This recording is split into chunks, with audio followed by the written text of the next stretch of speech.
गर्मी में 5 जुगाड़ू बहू का पहाड़ में हरा भरा ससुराल। दोपहर के 2 बज रहे हैं। गांव की सड़क से लू की लहरें साफ दिख रही हैं।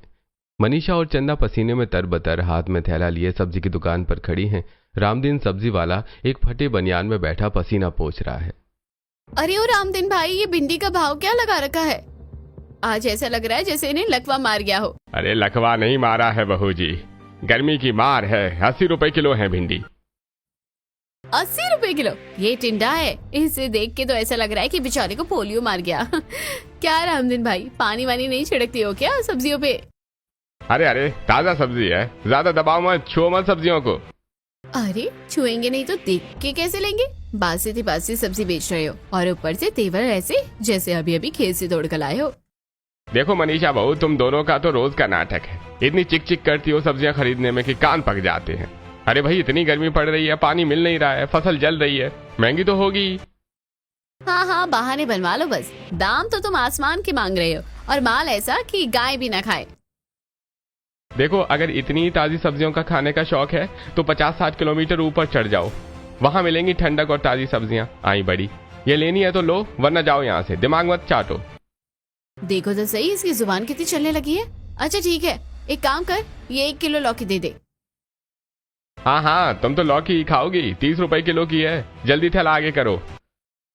रामदीन झटके से लौकी थैले में डालता है। मनीषा और चंदा बुदबुदाती हुई वहां से मुड़ती हैं। देख रही है चंदा, इस रामदीन की जुबान कैंची की तरह चलने लगी है। जाने कितने दिनों की बासी सब्जी बेच रहा है। ये नहीं तो 2 लोटा पानी ही मार दे सब्जियों पे।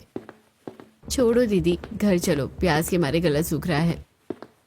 मनीषा और चंदा बड़बड़ाती हुई गली में मुड़ती हैं। सामने पिंकी के घर के बाहर चबूतरे पर पिंकी, राधा और रोशनी बैठी हाथ के पंखों से हवा कर रही हैं।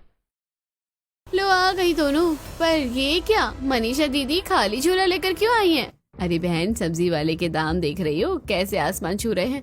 बस बासी और सड़ी हुई सब्जियां दे रहा है। क्या करे बहन, आजकल तो हर जगह यही हाल है। गर्मी ने इंसान का खून सुखा दिया है, तो सब्जियों का क्या? छोड़ो सब्जियों को, मेरा तो प्यास के मारे गला सूख रहा है। दीदी कुछ ठंडा है क्या? अरे हाँ, चलो मेरे घर के अंदर ही आ जाओ, यहीं बैठ के पानी पीते हैं। पाखी, जरा ठंडा पानी ले आओ सबके लिए। पांचों बहुएं पिंकी के छोटे और घुटन भरे घर के अंदर आती हैं। पाखी मटकती हुई एक जग और गिलास लेकर आती है। पाखी खुद भी पसीने में तर है और चिड़चिड़ी लग रही है। ये लो पानी। और भाभी, ये आखिरी बार है, फ्रिज तो है नहीं हमारे घर जो हर बार चिल्लाती हो कि ठंडा पानी ले आ। मनीषा जल्दी से गिलास उठाती है और एक बड़ा घूंट भरती है, पर जैसे ही पानी मुंह में जाता है उसे जोर से कुल्ला कर देती है। अरे बाप रे पिंकी, ये पानी है या तेजाब? इतना गर्म है कि मुंह जल गया मेरा। अरे हाँ, इसमें तो चाय पत्ती डाल दो तो चाय बन जाए। अरे बहन क्या करूँ, सुबह 7 बजते ही सूरज चांद पे चढ़ जाता है। छत पे रखी टंकी का पानी ऐसा खोलता है जैसे नीचे आग जल रही हो। हम भी क्या करें, पसीने के मारे बुरा हाल है। इससे अच्छा तो मैं अपनी सहेली के घर चली जाती, कम से कम वहाँ खिड़की के पास थोड़ी हवा तो आती है। यहाँ तो ऐसा लग रहा है जैसे भट्टी में जिंदा जल रहे हैं। सच में दीदी, ये गर्मी तो चांद पे चढ़ी जा रही है। अरे इस गर्मी का तो पता नहीं कोई उपाय निकलेगा या नहीं। पिंकी के घर में पानी वाला हंगामा चल ही रहा था कि तभी बाहर से मनीषा की सास की कड़क आवाज गूंजती है। ओ मनीषा, अरे ओ रोशनी, तुम सबकी पंचायत ही खत्म हो गई हो तो चूल्हा चौका भी देख लो। सांझ होने को आई है, थोड़ी देर में मर्द घर आ जाएंगे। हाँ, जब चूल्हा जलेगा तो घर वैसे ही भट्टी की तरह तपेगा। चलो अपने अपने घर चलो। हाँ अम्मा जी, आ रहे हैं, बस आ ही रहे हैं। चलो बहनों, अपनी अपनी ड्यूटी का टाइम हो गया है। पांचों बहुएं मायूस होकर अपने अपने घरों की तरफ जाती हैं। मनीषा के घर में मम्मी क्या बना रहे हो खाने में? फिर वही लौकी की सब्जी। तो क्या पनीर खिलाऊं तुझे? लौकी लाई हूँ तो वही बनाऊंगी। मम्मी इतनी तेज गर्मी लग रही है, कम से कम ठंडा पानी तो पिला दो। बेटा ठंडा पानी कहाँ से आएगा? बर्फ इतनी महंगी है कि 20 रुपए में जरा सी डली देता है। अगर रोज बर्फ मंगा ली ना तो रात को नून रोटी खानी पड़ेगी। बता, खा लेगा? और नहीं तो क्या, वैसे भी इस घिया लौकी से रोटी कौन खाएगा? भाभी, इससे अच्छा तो हम भूखे ही सो जाएं। कम से कम चूल्हे की आग से तो बचेंगे। शाम ढल चुकी है, लेकिन गांव की गलियों में आग सी बरस रही है। पांचों सहेलियां चूल्हे पर खाना बनाती हैं और खाना खाने के बाद सभी के परिवार चबूतरे पर इकट्ठा होते हैं। सबके शरीर पसीने से लथपथ है। सभी चबूतरे पर अंगोछा बिछाकर बैठ जाते हैं। अरे भाई, बुरा हाल है। कोई नया घर बनवाने को तैयार ही नहीं है। बेलदारी का काम तो समझो ठप ही हो गया है। अरे मेरा भी वही हाल है रमेश भाई, आजकल सब अंडरग्राउंड फिटिंग करवाते हैं और मेरा हाथ उसमें थोड़ा तंग है। अरे भाई, कारपेंटर का काम भी कौन देगा? लोग कहते हैं कि अभी घर खोलेंगे तो लू अंदर आएगी, सर्दियों में आना। अब कोई इन्हें समझाए कि सर्दियों में हमारे हाथ पैर जम जाते हैं, काम तो अभी चाहिए ना। अरे भाई, पत्थरों का काम तो और भी भारी है। पत्थर की तपिश और ऊपर से सूरज, शरीर जवाब दे जाता है। सभी मर्द अपनी अपनी समस्या लेकर बैठे होते हैं, तभी कल्लू और चिंकी भागते हुए आते हैं। पापा पापा, मेरी स्कूल वाली मैडम अब सबको ना पिकनिक लेकर जा रही है, मैं भी जाऊंगा, मुझे भी जाना है। पिकनिक? अरे यहाँ रोटी खाने के लाले पड़ रहे हैं और तुझे पिकनिक की सूझ रही है? जा चुपचाप जाकर बैठ जा। पर पापा, मैडम कह रही है कि पहाड़ों पर बहुत मजा आएगा, सब बच्चे आ रहे हैं। अरे कोई नहीं जा रहा पहाड़ों पर, हैं? यहाँ दिहाड़ी मिल नहीं रही है, रोटियों के लाले पड़े हैं और तुम्हें पहाड़ों पर जाने की सूझ रही है। आदमी लोग बच्चों को डांट कर भगा देते हैं। बच्चे रोते हुए अपनी अपनी मम्मियों के पास चले जाते हैं, जो अपनी अपनी पंचायत में लगी हैं। मम्मा मम्मा, हमको पिकनिक जाना है पर पापा नहीं कह रहे हैं। बेटा, पिकनिक कहाँ लेकर जा रहे हैं स्कूल वाले?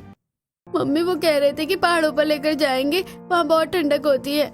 अरे जीजी, सुना तुमने? आज वो सब्जी वाला रामदिन भी ताना मार रहा था कि गर्मी लगती है तो पहाड़ों पर चले जाओ। क्या पहाड़ों की बात कर रही हो भाभी? मेरी सहेली भी हर संडे चली जाती है बर्फ, ऊंचे पेड़ और ट्रैकिंग करने। मेरा तो मन करता है कि इस भट्टी जैसे घर को छोड़कर वहीं रह जाऊं। सच में यहाँ तो घर जैसा जल रहा है, पहाड़ों पर तो कम से कम चैन की नींद आएगी। पति लोग दूर से ये बातें सुन रहे होते हैं। रमेश व्यंग से हाथ हिलाता है। अरे ये रहे पहाड़ हैं जो यहाँ से धुंधले दिख रहे हैं, यहीं से देख के तसल्ली कर लो, 50 किलोमीटर दूर है बस। जी, हमने सुना है पहाड़ों पर बहुत तरी होती है। जब यहाँ काम नहीं मिल रहा तो बच्चे भी रो रहे हैं, तो क्यों ना हम सब संडे को वहीं चले? हाँ, संडे को सबकी छुट्टी है, एक दिन के लिए सही, इस आग से तो बचेंगे। पर किराया? और उतनी दूर जाएंगे कैसे? हम भी चलेंगे तुम्हारे साथ। माँ, तुम चलोगी इतनी दूर? क्यों नहीं, जब तक टेम्पो जाएगी टेम्पो में बैठेंगे, और जहाँ रास्ता नहीं होगा वहाँ पैदल पैदल चलेंगे। तो तय रहा, संडे सुबह हम सब अपनी अपनी पोटली बांधेंगे और पहाड़ों की तरफ निकलेंगे। सब शनिवार को पहाड़ों पर जाने का प्लान बनाकर अपने अपने घर की छतों पर सोने चले जाते हैं। 2 दिन बाद शनिवार की सुबह पांचों घरों में गजब की हलचल है। मनीषा, चंदा, रोशनी, राधा और पिंकी एक घर से दूसरे घर सामान लेकर भाग रही हैं। कोई आटा ला रही है, कोई अचार की बरनी। पूरे चबूतरे पर पोटलियों का ढेर लगा है। चंदा आ रही हो चंदा, तेल की कुप्पी रख ली क्या? और वो सूखी मिर्च वाला मसाला मत भूलना, पहाड़ों पर आलू की सब्जी तीखी बनाएंगे। रख लिया जीजी, और मैंने वो बड़ी वाली लोहे की कढ़ाई भी निकाली है। मनीषा जीजी, मैंने 3 किलो आटा रख लिया है। और रोशनी, तूने वो दरी रखी कि नहीं? सब रख लिया। मैंने तो पानी के खाली डिब्बे भी भर लिए, पता नहीं ऊपर चढ़ते चढ़ते प्यास लग जाए। तभी गली के मुहाने से रमा काकी, शीतल और कजरी हाथ में पंखा झलती हुई आती हैं। अरे ये क्या हो रहा है? पूरा घर सिर पर उठा लिया है क्या? कोई देश छोड़ के भाग रहे हो या लड़ाई पर जा रहे हो? अरे नहीं काकी, हम सब मिलकर पहाड़ों पर जा रहे हैं पिकनिक मनाने। इतवार के दिन को वहीं गुजरेंगे। अरे मोरी मैया, पहाड़ों पर? ये देखो इन महारानियों को, गांव में काम धंधा मिल नहीं रहा, पति खाली हाथ घर लौट रहे हैं और इन्हें चढ़िए पिकनिक। पैसा क्या पेड़ पर उग रहा है? और नहीं तो क्या कजरी, सुना है पहाड़ों पर शेर चीते घूमते हैं। ऊपर से ये गर्मी, पहाड़ों पर चलती चलती सांस फूलने लगती है। काकी, हमारी सांस फूले या हम? आपको क्या, यहाँ भट्टी में जलने से तो अच्छा है कि एक दिन ठंडी हवा खाई जाए। हाँ हाँ, देख लेंगे कल। हाँ, जब भूखे प्यासे और लू खाकर लौटोगी ना, तब पता चलेगा। चलो री कजरी, इनका दिमाग भी गर्मी में चढ़ गया है। पड़ोसनें बुदबुदाती हुई निकल जाती हैं। मनीषा और बाकी सहेलियां एक दूसरे को देखती हैं और फिर जोर से हंस पड़ती हैं। भाभी, रमेश भैया ने ऑटो वाले से बात कर ली है, कल सुबह 4 बजे गाड़ी दरवाजे पर खड़ी मिलेगी। बहुत अच्छे, कल सूरज निकलने से पहले हम इस आग वाले गांव से दूर पहाड़ों की तरी में होंगे। शनिवार की शाम गांव के बाहर 5 ऑटो खड़े हैं, जिनमें सामान और लोग ठसाठस भरे हैं।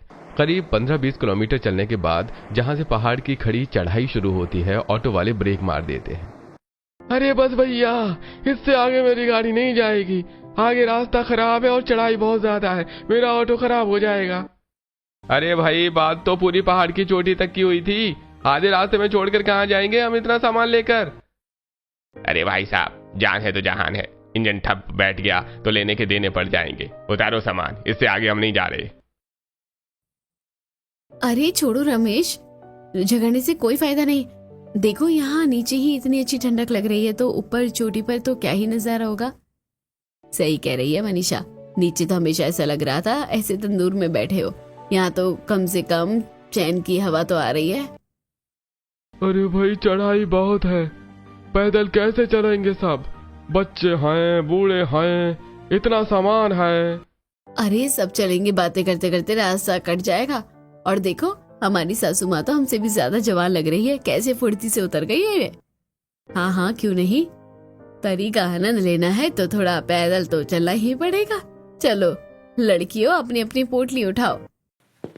पांचों बहुएं मनीषा, चंदा, रोशनी, राधा, पिंकी एक दूसरे का हाथ पकड़कर सहेलियों की तरह गीत गुनगुनाती हुई चल रही हैं।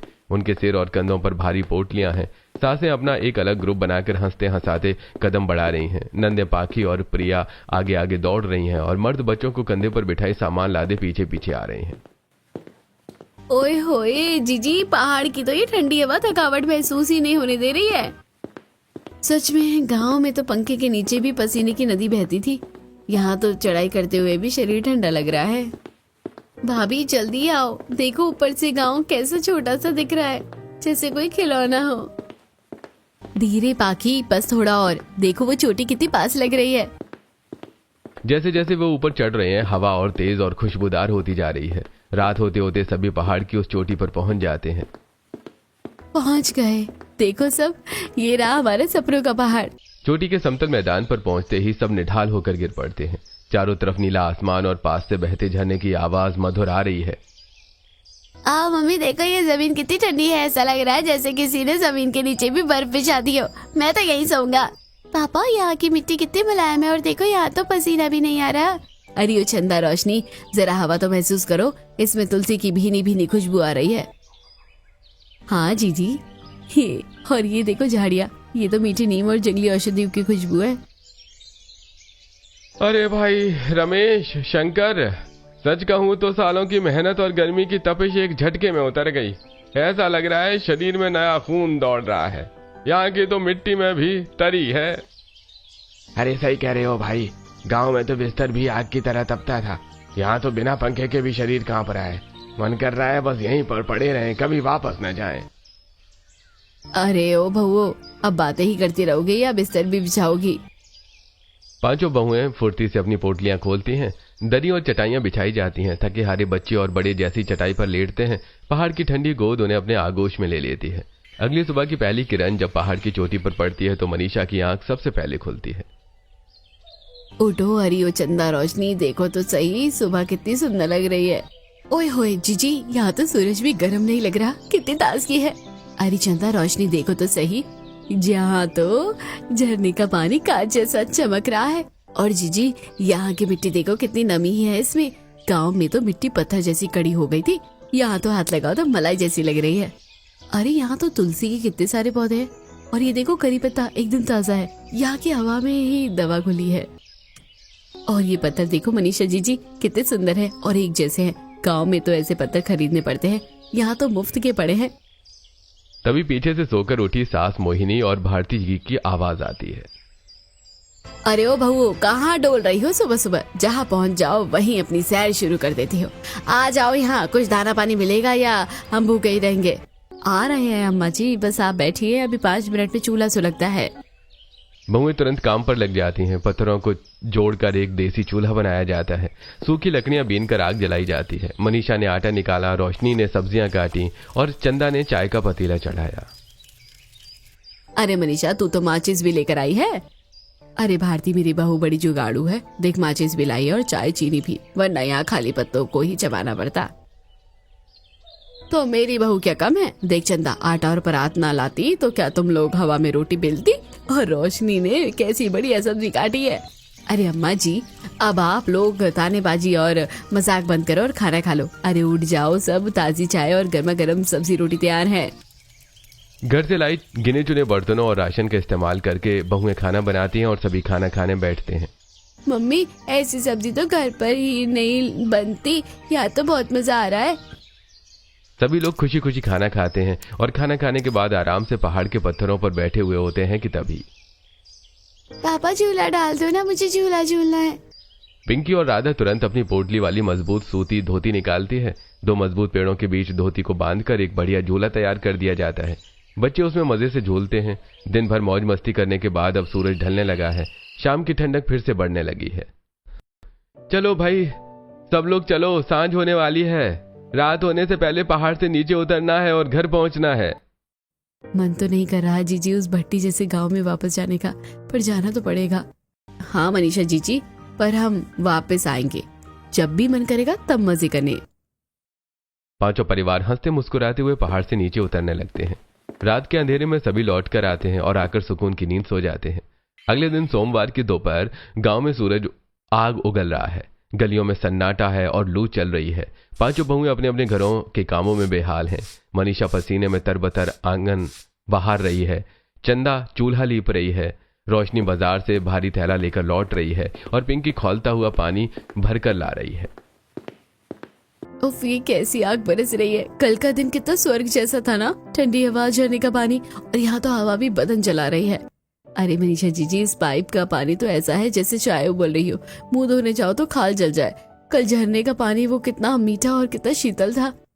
सच कह रही हो, यहाँ का पानी तो पीते ही पेट में जलन होने लगती है। वहाँ का तो अमृत था अमृत, मेरा तो मन वहीं छूट गया। दोपहर का खाना किसी तरह बनाकर पांचों सहेलियां विमला के चबूतरे पर इकट्ठा होती हैं। हाथ में पंखे हैं और सामने पानी की बाल्टी जिसमें से भाप निकल रही है। मैं तो सोचती हूँ काश हम हमेशा के लिए उसी पहाड़ में रह पाते, ना ये लू होती और ना ये खौलता पानी। वैसे आइडिया बुरा नहीं है रोशनी, हम रह तो सकते हैं वहाँ। पागल हो गई हो क्या राधा, घर बार छोड़ के पहाड़ पर कैसे रहेंगे? अरे तो क्या हुआ, अगर हम अपना ससुराल ही पहाड़ों पर बना ले तो? मेरा तो बचपन से सपना था कि मेरा ससुराल पहाड़ों की वादियों में हो, पर यहाँ इस भट्टी जैसे गांव में आकर फंस गई। अगर तू यहाँ नहीं फंसी तो हम जैसी सहेलियां तुझे कहाँ मिलती? कम से कम हम साथ में भून तो रहे। हंसी मजाक के बीच बात सीरियस हो जाती है। पांचों तय करती हैं कि वो अपने अपने घरों में बात करेंगी और मनीषा के घर पर जब वो पहाड़ों पर रहने जाने की बात करती हैं तब। क्या पहाड़ पर घर? मती मारी गई है क्या तेरी? वहाँ क्या घास खाएगी? अम्मा जी, वहाँ वैसे भी रमेश जी को काम नहीं मिल रहा, वहाँ ताजी सब्जियां होंगी, अपनी जगह होगी। कल आपने खुद कहा था कि तरी में कितना आनंद आया। ऐसे ही चंदा के घर में जब चंदा पहाड़ों पर जाने की बात करती है तब।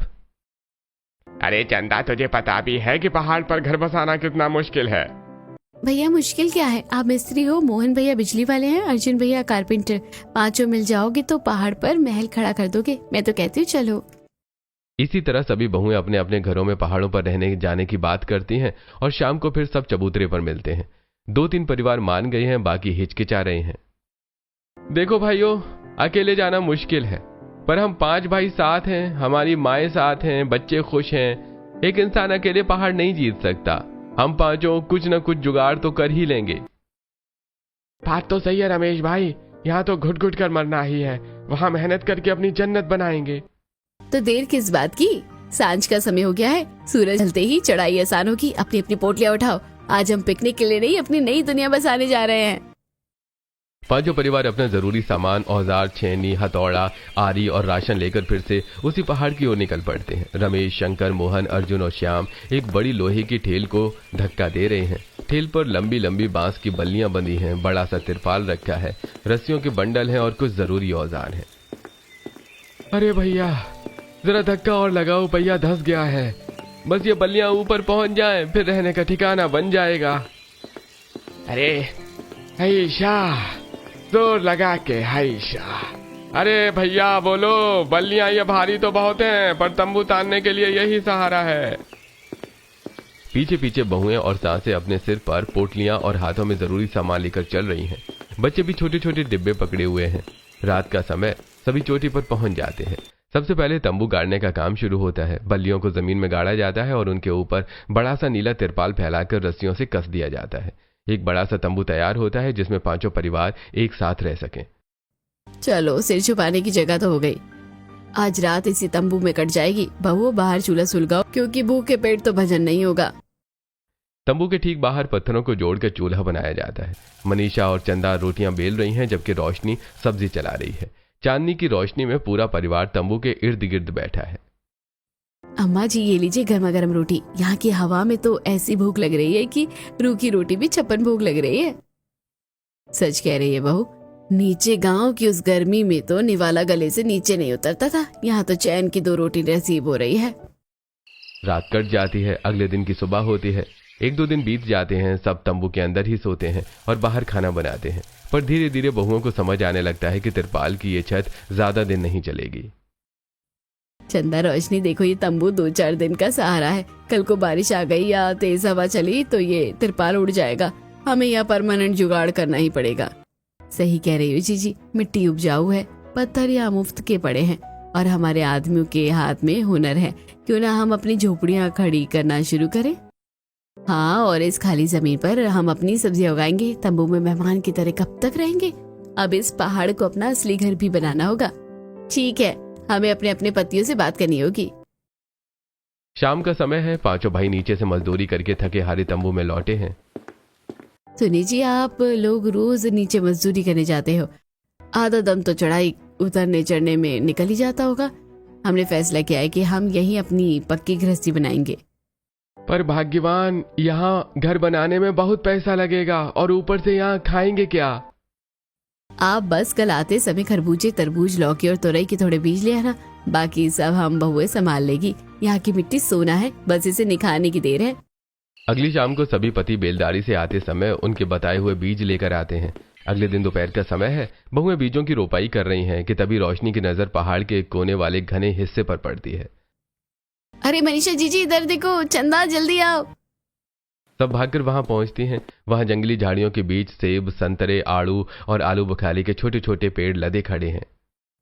अरे ये सब तो सेब है और वो देखो आलू बुखारा। यहाँ तो प्रीमियम फल पहले से ही उग रहे हैं।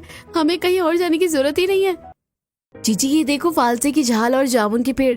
क्यों ना हम अपना पक्का घर इसी जंगल के पास वाली ग्लोई में बनाए। यहाँ फल भी गिरेंगे और छाया भी, और तो और झरने का पानी भी है। 5 बहुएं उस गोलाई वाले मैदान के बीच खड़ी हैं जहां मखमली घास उगी है। वो अपने हाथों से हवा में नक्शा बना रही हैं। सुनो तो, ये बीच की गोल घास वाली जगह है, इसे हम छुएंगे भी नहीं। ये हमारा कॉमन गार्डन बनेगा और इस गार्डन के चारों तरफ इन पेड़ों के साए में हम अपने 5 घर बनाएंगे। पर जीजी घर बनाएंगे कैसे? ना ईंट न सीमेंट के पैसे। अरे पगली, यहाँ पत्थरों की कमी है क्या? रमेश जी बेलदार है, वो पत्थरों को एक दूसरे पर टिकाकर मजबूत दीवारें खड़ी करेंगे। हम पत्थरों का घर बनाएंगे। और छत के लिए हम मजबूत लकड़ियों का ढांचा बनाएंगे और ऊपर से घास फूस या पत्थर की स्लैब डाल देंगे। नीचे से लौकी, तोरई और घिया की बेलें चढ़ाएंगे और ऊपर से मधुमालती और बोगनवेलिया। हमारी छत पत्थरों की नहीं, हरियाली की होगी। और लिपाई का क्या, पत्थर तो चुभेंगे। मेरी गाय है ना, हम गाय के गोबर में पहाड़ी मिट्टी मिलाएंगे और 5 घरों को अंदर से ऐसी चिकनी लिपाई करेंगे कि दीवारें मखमल जैसी लगेंगी। अंदर से हम बोरियां टांग देंगे ताकि बाहर की गर्मी अंदर कदम न रख पाए। बिल्कुल। और देखो, झरने के पास हम खरबूजे और तरबूज बोएंगे क्योंकि उन्हें ज्यादा पानी चाहिए। और हमारे घरों की दीवारों के पास तो घिया, तोरई और कद्दू की बेलें होंगी। फल भी मिलेंगे, सब्जी भी मिलेगी और रहने को ठंडा हरा भरा ससुराल भी। ठीक है, तो हम अपने अपने पतियों को यहाँ लेकर आएंगे और ये सब दिखाएंगे। शाम के समय खाना पीना बनाने और खाने के बाद 5 औरतें अपने पतियों को लेकर उसी जगह पर वापस आती हैं। देखो जी, ये जो बीच की घास है ना, यहाँ बनेगा हमारा सांझा आंगन और इस गोलाई की चारों तरफ इस पेड़ों की छाव में बनेंगे हम 5 के 5 घर। ठीक है मनीषा, यहाँ पत्थरों की कोई कमी नहीं है। मैं इन पत्थरों को तराश कर और एक के ऊपर एक बिछाकर मजबूत दीवारें खड़ी कर देंगे। बिना ईंट और सीमेंट के भी ये घर सदियों तक नहीं हिलेंगे। काम शुरू होता है। मर्द भारी पत्थर उठा उठाकर दीवारों का ढांचा तैयार करते हैं। रमेश मिट्टी और छोटे पत्थरों की लीपापोती करके दीवारों को मजबूती देता है। अरे रमेश भाई, छत के लिए मैं पहाड़ी लकड़ियां का ढांचा बना देता हूँ। इसके ऊपर हम या तो पत्थर की स्लैब डालेंगे या फिर मजबूत सूखी घास। सभी काम पर लग जाते हैं। चंदा और रोशनी गांव से अपनी एक पुरानी गाय और 2 बकरियां लेकर ऊपर पहुंचती हैं। लो जी, हमारी गौरी भी आ गई। अब दूध की फिक्र भी नहीं और घर की लिपाई का सामान भी तैयार है। चलो सहेलियों, लग जाओ काम पर। गाय के ताजा गोबर में पहाड़ी मिट्टी मिलाओ। 5 बहुएं कमर कसकर लिपाई शुरू करती हैं। वो बड़ी कलाकारी से पत्थर की खुरदरी दीवारों को गोबर और मिट्टी के मिश्रण से चिकना बना देती हैं। वाह भाऊ, तुम लोगों ने तो पत्थरों को भी मखमल बना दिया। अम्मा जी, ये तो बस शुरुआत है। अभी तो जब हमारा गार्डन खिलेगा और बेलों पर फल लटकेंगे तब देखना कि ये जुगाड़ू ससुराल शहर की कोठियों को भी पीछे छोड़ देगा। सभी मिलकर काम करते रहते हैं और कुछ हफ्तों बाद पहाड़ की उस चोटी पर अब 5 सुंदर पत्थरों के घर एक घेरे में खड़े हैं। घरों की बनावट ऐसी है कि वो पेड़ों की छांव में छिपे हुए लगते हैं। बीच का घास वाला हिस्सा अब एक मखमली गार्डन का रूप ले चुका है। अरे ओ चंदा, देख, मेरी लगाई मधुमालती की बेल तो छत तक पहुंच गई। रात को इसकी खुशबू से पूरा पहाड़ महक उठता है। और जीजी, मैंने दरवाजे के दोनों तरफ बोगनवेलिया लगा दिया था। जब इसमें गुलाबी फूल खिलेंगे तो हमारा घर किसी दुल्हन जैसा लगेगा। मैंने भी चारों तरफ सदाबहार की क्यारें लगा दी। कोई भी मौसम हो, हमारे घर के बाहर फूल कभी कम नहीं होंगे। देखो सहेलियों, कुदरत ने हमें सिर्फ जमीन ही दी थी, पर हमारे पतियों के हुनर और हमारी मेहनत ने इसे एक ठंडा हरा भरा स्वर्ग बना दिया। अब इस गार्डन में बैठकर जब हम साजा की चाय पियेंगे तो दुनिया की सारी गर्मी भूल जाएंगे। अरे यहाँ तो हवा भी पेड़ और फूलों से छनकर आ रही है। गांव में तो लू लगती थी, पर यहाँ तो खुशबू आ रही है। बस पानी की कमी है। अरे उसका इंतजाम भी हो जाएगा। अगले दिन अर्जुन नीचे गांव की साइड से पुराने फेंके हुए पीवीसी और लोहे के पाइपों का ढेर ठेले पर लेकर ऊपर आता है। वो झरने के ऊपरी मुहाने से उन पाइपों को बड़े सलीके से जोड़ना शुरू करता है। अरे देखते जाओ भाइयों, अब झरने का पानी बहकर बर्बाद नहीं होगा, सीधा हमारे घर के आंगन में उतरेगा। वो मैदान के एक किनारे पर 5 परिवारों के लिए एक कॉमन गुसलखाना बनाता है। ये गुसलखाना पत्थरों का बना है, लेकिन अंदर अर्जुन ने ऐसा जुगाड़ किया है कि ऊपर पाइप से पानी एक शावर की तरह गिरता है। अरे वाह, ये तो बिल्कुल शहर के होटलों जैसा शावर लग रहा है। और पानी भी सीधा झरने से आ रहा है, एकदम ठंडा और शुद्ध। दूसरी तरफ रमेश अपनी साइड से बची हुई 1-2 सीमेंट की बोरी जुगाड़ करके लाया है। वो बड़े बड़े चौरस पत्थरों को सीमेंट से जोड़कर एक विशाल पानी की टंकी खड़ी कर रहा है। पत्थर की टंकी में पानी कभी गर्म नहीं होता, और ऊपर से मैंने इसका ढक्कन भी भारी पत्थर का ही बनाया है ताकि बाहरी गर्मी अंदर न जा सके। टंकी तैयार होने के बाद बहुएं अपना जादू दिखाती हैं। वो टंकी के चारों तरफ और ऊपर छोटे छोटे मिट्टी के बर्तन रख देती हैं और उनमें सदाबहार और मनी प्लांट के पौधे लगा देती हैं। देखो जीजी, टंकी से जो पानी हल्का रिसता है उससे ये पौधे हमेशा हरे भरे रहेंगे, और इन पौधों की वजह से टंकी की दीवारें हमेशा ठंडी रहेगी, जिससे अंदर का पानी बर्फ जैसा शीतल बनेगा। गाँव में तो टंकी का पानी खौलता था, यहाँ तो टंकी को हाथ लगाओ तो ऐसा लगता है जैसे घड़े को हाथ लगा लिया हो। बड़ा सा गुसलखाना अब तैयार है। मम्मी, हमें भी नहाना है झरने वाले शावर से। चलो चलो, सब बारी बारी से आओ। ये है हमारे ठंडे ससुराल का अपना वाटर पार्क। हर घर में अब अपनी अलग अलग रसोई सज गई है। शंकर, जिसे मिट्टी के काम का हुनर है, अपना चाक लेकर आता है और ताजा मिट्टी से सुंदर मटके और बर्तन करने लगता है। लो, सभी के लिए ताजे मटके तैयार हैं। अब पानी भी ठंडा रहेगा और खाना भी मिट्टी की खुशबू वाला बनेगा। शंकर भैया, इन मटकों में हम सिर्फ पानी नहीं भरेंगे। मैंने एक वीडियो देखा था जिसमें मटके के अंदर ही पौधे उगाए जाते हैं। सब बहुएं मिलकर मटकों में छोटे छोटे छेद करती हैं और उनमें धनिया, पुदीना और सजावटी फूल लगाती हैं और अपने पत्थरों के घरों की खिड़कियों और दरवाजों पर लटका देती हैं। वहीं रमेश ने गार्डन के बीचों बीच मजबूत पेड़ों की टहनियों पर मोटी रस्सियां बांधकर सुंदर झूले बनाए गए हैं। बच्चे उन पर झूल रहे हैं और पूरा परिवार चबूतरे पर बैठा है। तभी मनीषा, इस चढ़ाई ने हिम्मत तोड़ दी है। नीचे जाकर मजदूरी करने की ताकत नहीं बचती और काम भी मंदा है। अगर पैसा नहीं आया तो इतना सुंदर घर होने के बाद भी हम भूखे मर जाएंगे। परेशान मत होइए, हमने ये सिर्फ घर रहने के लिए नहीं बनाया था। अब हमारा ससुराल ही हमें खिलाएगा। वो कैसे जीजी? देखो, हमारी छत पर कद्दू, लौकी और तोरई की बेलें फल से लद गई है, और जंगल के वो ताजा सेब और संतरे। हम अपनी मेहनत को बाजार ले जाएंगे। हम अपनी खेती से पैसे कमाएंगे। अगले दिन 5 बहुएं और 5 के पति अपने हाथों से बुनी टोकरियां भरते हैं। टोकरियों में सेब, संतरा और ताजी हरी सब्जियां हैं। वो उन्हें ठेल पर रखकर नीचे बाजार पहुंचते हैं और बेचना शुरू करते हैं। अरे भैया, ये लौकी और सेब इतने ताजे और ठंडे कैसे हैं? भैया, ये सीधे पहाड़ के झरने के पानी से सींचे हुए फल है, एकदम शुद्ध। देखते ही देखते लोग टूट पड़ते हैं। तभी वहां 2-3 बड़े किसान और व्यापारी अपनी गाड़ी लेकर रुकते हैं। अरे भैया, ऐसी शानदार क्वालिटी की सब्जी तो हमें शहरों की बड़ी मंडियों के लिए चाहिए।